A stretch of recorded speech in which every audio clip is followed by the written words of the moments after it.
It sounds like that engine is messed up.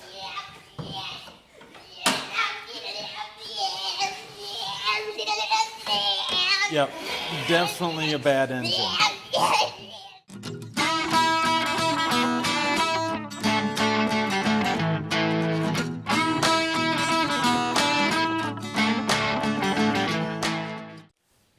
Okay, everybody, I just wanted to give you guys a heads up on what we've got in the pipes for our next project. We were able to pick up a Subaru Outback. And kids, what kind of Subaru Outback is this? A Subaru Outback XT. So it's an XT. And what's special about the XT model of Outbacks? It has a turbo. Yes, has a turbo. A small turbo, but we'll fix that.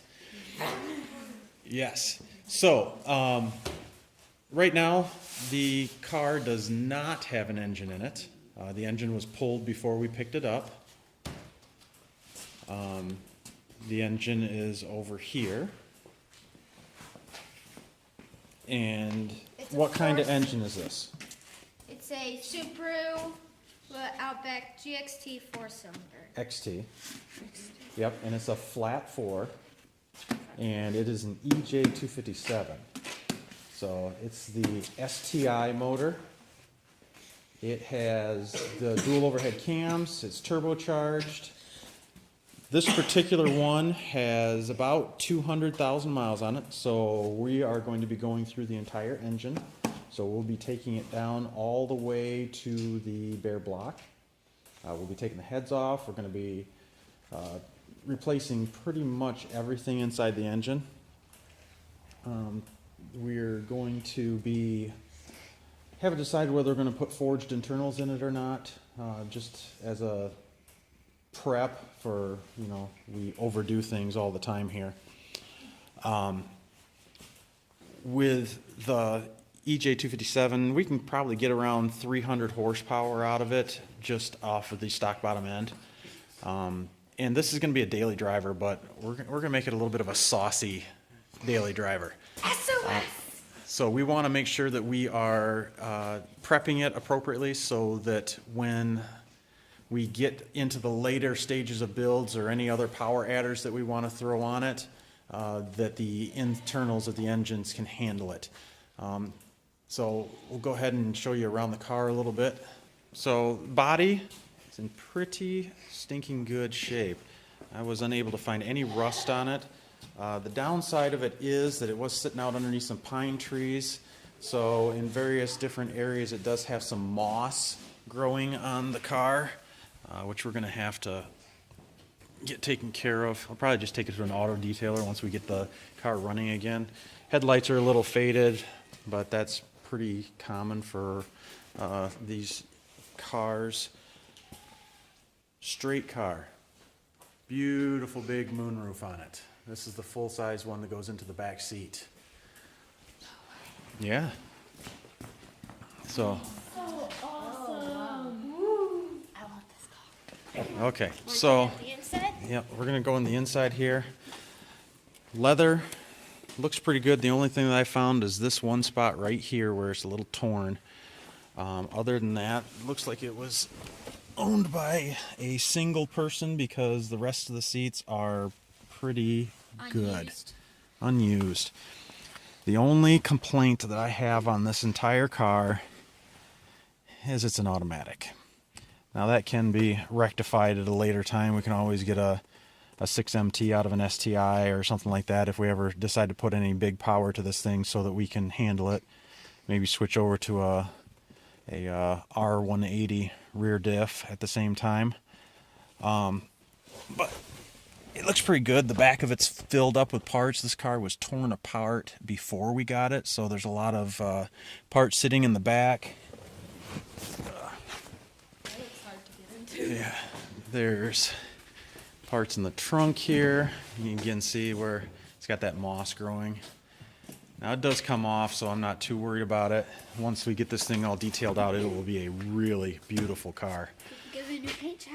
Yeah, so we got all different parts in here. We've got the intake manifold. Here's a box of blown turbo parts. This particular one is a VF40, which is what came in the model year 05 and 06, I believe, Outback GT or XTs. We've got the intercooler here, which from what I understand is a bit on the garbage side, so we'll probably be upgrading to an aftermarket top mount. I thought about going with a front mount, but cost-wise and the amount of horsepower that we're going to be putting to this, really until you get over the 500 horsepower mark, you don't need that front mount intercooler. So back here are more parts in the back of the vehicle. There's another turbo in here. That one is a VF46. That one came on the model year 2007 Legacy GTs and Outback XTs. So there's another turbo. This thing's gone through 2 turbos.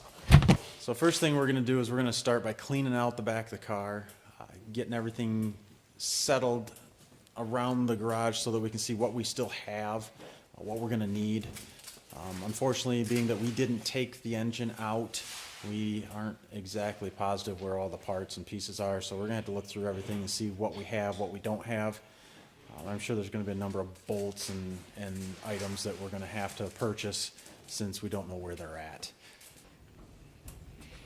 So looking around, it looks like we may be short a radiator also. I don't see the radiator. Roman, can you pop the hood, please? Yeah, hold that up, Gideon. Hold it up. Okay. All right, so we got a 5 EAT, 5-speed automatic transmission. And it was as I suspected. There is no radiator in it. So there is the project car. We're going to be doing this in a series.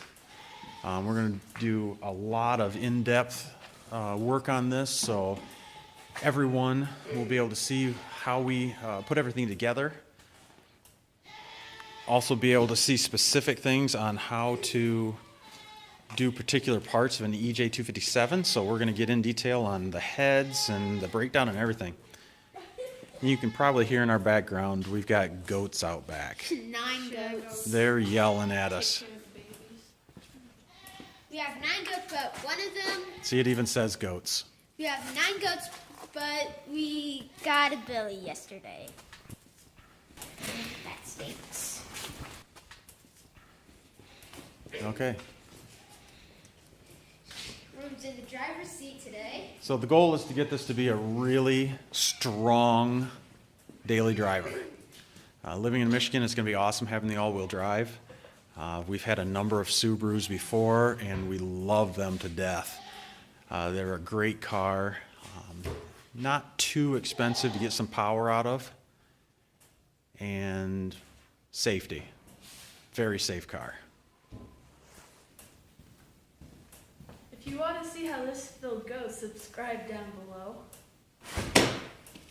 And if you're excited about this video, hit that like button. And hit that notification bell.